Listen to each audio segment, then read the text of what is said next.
अब जरा शिवसेना में जिस तरीके से घमासान छिड़ा हुआ है, दो गुट तो बटी चुके हैं, उद्धव और शिंदे गुट, लेकिन अब कमान, नाम, पहचान किसकी होगी उसी पर हम आगे चर्चा कर रहे हैं। खास मेहमानों से परिचय हमने कराई दिया था। राम कदम साहब, आप अपनी बात कंप्लीट कीजिए, उसके बाद आनंद जी भी कुछ कहना चाह रहे थे। आनंद जी आ रही हो, दीपक जी आ रही हो, बस 10 सेकेंड में।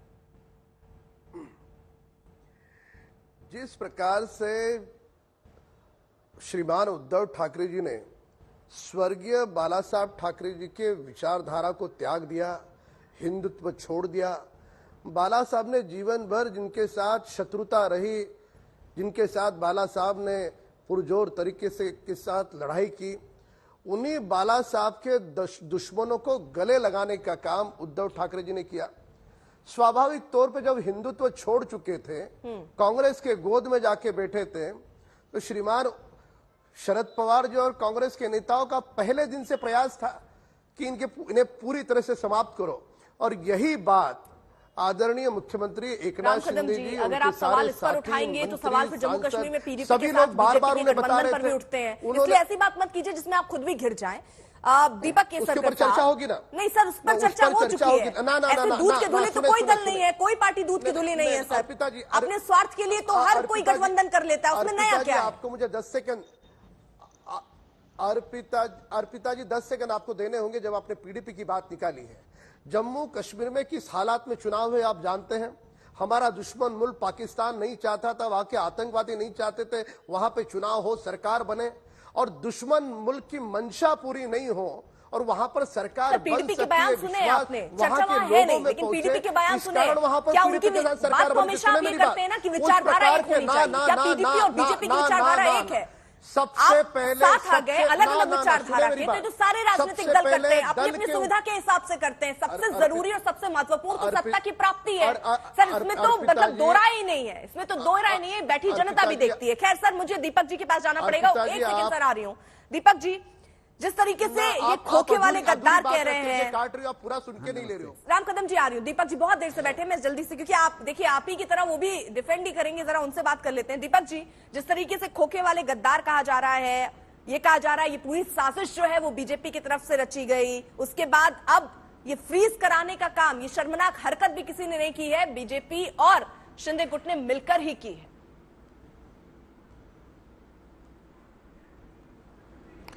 देखिए, एक तो ये है कि ये अगर साजिश किसकी हो सकती है तो खुद उद्धव गुट की ही हो सकती है, क्योंकि इलेक्शन कमीशन ने 8 अगस्त को उनको डेट दी थी, फिर 26 अगस्त को दी, फिर 22 सितंबर को दी, फिर 7 अक्टूबर को दी।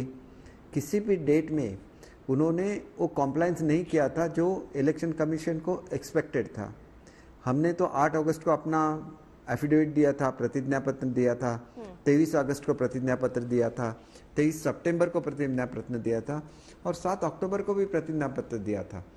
उस प्रतिज्ञा पत्र में हमारे मेंबर्स की यादी भी थी, मतलब लिस्ट थी। तो इससे साफ होता है कि हमारे पास मेजॉरिटी है, हम ही शिवसेना है, और बो एंड एरो का जो सिंबल है वो भी हमको बिलोंग करता है।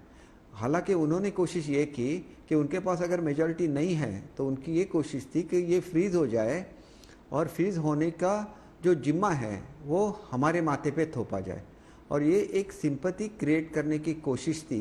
इसीलिए देखिए कि शाम को 8 बजे ये रिजल्ट आया और दिन में सुबह ही उनके जो रिप्रेजेंटेटिव है उन्होंने एफिडेविट भी दे दिया कि उनको कौन सा चिन्ह चाहिए, उनको क्या नाम चाहिए। इसका मतलब साफ है, वो सिंपैथी क्रिएट करना चाहते हैं और वो इलेक्शन जीतना चाहते हैं, जबकि हम लोगों के पास मेजॉरिटी है। तो आज भी हम लोग ऐसे मानते हैं कि हमारा पक्ष हम इलेक्शन कमीशन के सामने रखेंगे और हमारा पक्ष सही है, इसलिए फ्रीज कराने का काम उद्धव गुट ने किया और वो इसलिए किया ताकि सिंपैथी वोट उनको मिल जाए। इसका मतलब फ्रीज रहेगा तो क्या उद्धव गुट ऐसा सोच रहा है कि जीत उनको मिल सकती है आने वाले 3 नवंबर को जो उपचुनाव होने उसमें? देखिए, वो पहले से जब से वो सत्ता से गए हैं वो सिंपैथी ही गैदर करने की कोशिश कर रहे हैं, जबकि वो नहीं बोल रहे कि 2.5 साल में उन्होंने क्या काम किया। फिर जनता ने जो जिता के दिए था वो बीजेपी सेना को वोट दिया था, तो उस वोट के खिलाफ जाके उन्होंने जो सरकार बनाया उसका भी अभी एसिड टेस्ट होने वाला है, क्योंकि लोगों ने जो मत दिया था वो अलायंस को दिया था, बीजेपी सेना अलायंस को। और हम बीजेपी सेना अलायंस की तौर से ही लोगों के सामने जा रहे हैं। और हमारा क्या इंटरेस्ट रहेगा इसको फ्रीज करने में? फ्रीज तो टेम्पररी हो गया है। जब पूरे एविडेंसेस आ जाएंगे इलेक्शन कमीशन के सामने, तो ये तो चिन्ह किसी ना किसी को तो मिलने ही वाला है।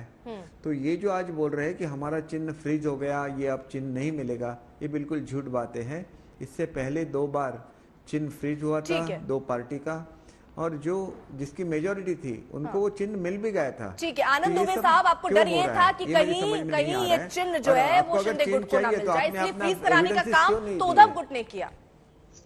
अर्पिता जी, कितना हास्यास्पद है। हम पहले दिन से कहते आ रहे हैं कि मामला सर्वोच्च न्यायालय में है। 16 विधायकों की योग्यता पर हमने प्रश्न सवाल उठाए हैं। रमन्ना साहब जज थे। हमने निवेदन किया कि साहब, जब तक मामला यह चल रहा है, आप चुनाव आयोग को कहें कि आनन फानन में वो कोई फैसला न करें, क्योंकि मामला सरकार से जुड़ा हुआ है। उन्होंने स्पष्ट कहा कि जब तक ये मामला सर्वोच्च न्यायालय में चल रहा है, चुनाव आयोग आप कोई निर्णय बिना मुझे बताए नहीं लेंगे। अब देखिए, जैसे ही रमन्ना साहब रिटायर होते हैं, नए जज साहब आते हैं, उन्होंने तुरंत प्रभाव से कह दिया कि चुनाव आयोग एक स्वतंत्र संस्था है, वो जब चाहे तब अपना निर्णय ले सकती। यही सारा मामला आके रुक जा रहा है। कोई भी इस देश में जो राजनीति और सामाजिक विषयों का जानकार है, वो यही आकर सवाल खड़े कर रहा है कि भाई, अगर पहला प्रश्न हल नहीं हुआ, दूसरा जो इजी प्रश्न है उसको हल करने की इतनी जल्दबाजी क्यों? क्या कोई दबाव है? क्या कोई चाहता है कि ये दबाव आप सर दबाव आप किस पर महसूस कर रहे हैं? चुनाव आयोग पर तो क्लियर कर दिया, कोर्ट पर भी दबाव है। एकदम क्लियर है। नहीं, कोर्ट पर दबाव नहीं। अभी आपने क्या कहा? आप वो मैं समझ नहीं पाई। आपने कोर्ट का जिक्र किया, कहा वहां से ये फैसला। सर, आप तो बातों में सब कह जा रहे हैं, और जब मैं सीधा सवाल उससे उठा के पूछ रही हूँ कि ये कहने का मतलब था, आप कह रहे हैं ये कहने का मतलब नहीं था। नहीं सर, आप स्पष्ट कीजिए ना सर, गोल गोल जलेबी थोड़ी बनानी है। या मैं बोलूंगा? सर, जलेबी नहीं बनानी है सर, स्ट्रेट बताइए ना। बोलेंगे, कुछ कोई समझेगा। बिल्कुल सही बात कह रहे हैं आप। आज मेरी बात आप कह दे रहे हैं, मुझे खुशी हो रही है, लेकिन मैं ये चाहती हूँ कि आप जलेबी मत बनाइए, सीधी बात बताइए। अभी आपने एक सेकंड सवाल की बात की ना, मैं सवाल पूछ लूं। आपने कहा कोर्ट का जिक्र किया, आपने चुनाव आयोग को बता दिया कि वो दबाव में काम करता है, ठीक है। चुनाव आयोग का, अभी आपने यहाँ पर सुप्रीम कोर्ट का जिक्र किया, तो आप ये भी कह रहे हैं कि सुप्रीम कोर्ट भी दबाव में काम करता है, ये कह रहे हैं आप? नहीं, अब उन्होंने किस परिप्रेक्ष्य में चुनाव आयोग के पास ढकेला है, अभी उनसे जाकर पूछिए। लेकिन हमें तो दुख हो रहा है, हमारी पार्टी, यानी कोर्ट भी सही नहीं है, चुनाव आयोग भी ठीक नहीं है, सिर्फ और सिर्फ उद्धव गुट जो है वो ठीक है सर, वो जो कर रहा है वो ठीक है, बाकी कोई संस्थान काम नहीं कर रहा है। महेश जी, सवाल ये है, अगर आप ये तो सुन पाए होंगे कि आनंद जी कह रहे हैं भाई चुनाव आयोग भी दबाव में काम कर रहा है, कोर्ट भी दबाव में काम कर रहा है, मतलब दबाव तो है ना, निष्पक्षता पे सवाल उठ रहे हैं। एनसीपी क्या सोच रही है, उसको भी यही लग रहा है या आपके विचार कुछ अलग है? देखिए अर्पिता जी, शरद पवार साहब का आज जो बयान आया, जिसका आपने जिक्र किया अभी, वो बयान साफ है। उन्होंने कहा कि मैं हैरान नहीं हूं, जो भी आदेश चुनाव आयोग की तरफ से आया हुआ है उस पर, यह मैं उम्मीद कर रहा था कि ऐसा ही आदेश आएगा। अभी ना उन्होंने उनका आदेश गलत या सही इसके बारे में कुछ भी टिप्पणी की नहीं है। उन्होंने कहा है कि ये कौन निर्णय लेता मालूम नहीं है, अभी जनता सब कुछ जानती है। जनता मीडिया के माध्यम से, उनके अनुभव से, उनके अभ्यास से उन्हें पता है क्या हो रहा है, क्या नहीं हो रहा है। वो कौन निर्णय लेता है मालूम नहीं है, इस शब्द को जरा क्लियर कीजिए। आप कह रहे हैं चुनाव आयोग पर उन्होंने सवाल नहीं उठाए, फिर आप कह रहे हैं कि कौन निर्णय लेता है वो मालूम नहीं है। तो सर, दोनों बातें एक साथ नहीं हो सकती। या तो चुनाव आयोग पर फैसला छोड़ दीजिए कि भाई वो जो कर रहे हैं हमें अभी कुछ सवाल नहीं उठाना, फिर आप कह रहे हैं कौन निर्णय ले रहा है वो मालूम नहीं। सर, चुनाव आयोग के पास है तो चुनाव आयोग निर्णय लेगा या बीजेपी वाले लेंगे? वही तो मैं बोल रहा हूँ कि शरद पवार साहब ने जो स्टेटमेंट दिया है उसने उन्होंने कुछ भी जिक्र नहीं किया है। उनके स्टेटमेंट का अर्थ वोटर्स और जनता निकालेगी, ये मेरा कहना है। और वो जनता और वोटर्स को सब कुछ मालूम है।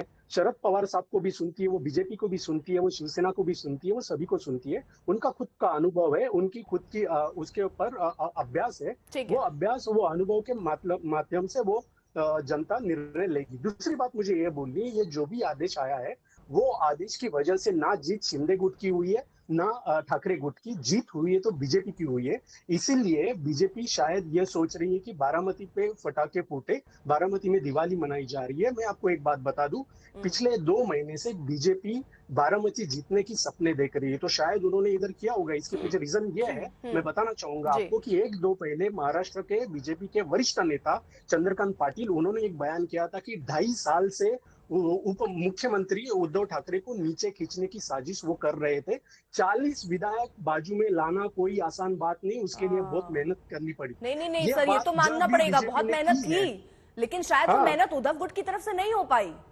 अगर नहीं हो पाई होगी। उतनी मेहनत बराबर से करते तो द्वंद्व तो बराबर का होता। आपके नाक के नीचे से आपके विधायक चले गए, पता ही नहीं चला। भाई अगर आप एक की तारीफ कर रहे हैं तो एक की कमी रही होगी, तभी तो दूसरा जीत गया सर। आप इसके लिए बोलते हैं ना कि अभी एक दबाव की जो बात आती है, ये हाँ। दबाव की बात नहीं हुई होगी, ऐसा आपको लगता है? चंद्रकांत पाटिल साहब जब भी बोलते हैं कि उन्होंने मेहनत की, तो कैसे मेहनत का मतलब क्या होता है? सरकार में से मंत्री और विधायक को लेके जाना कोई आसान बात नहीं है, ऐसे उन्होंने खुद ने कहा है। हाँ। तो इसलिए मैं दबाव की बात कर रहा हूं। अभी जो दूसरे प्रवक्ता बोल रहे थे, उन्होंने कहा कि ईडी है, सीबीआई है, इनकम टैक्स है, एनआईए है, सबकी तरफ से दबाव डाला जाता है। तो अगर वैसा है तो वो गए होंगे। जिसको अगर आप मेहनत कर रहे थे, तो ऐसी मेहनत हम लोग नहीं करते। हम लोग ने क्या नहीं किया? हम लोग कोविड-19 आपको पता है 2 साल से पूरी दुनिया को तकलीफ दे रहा था। हमारी सरकार आने के बाद 2 महीने के 1 या 2 महीने के अंदर कोविड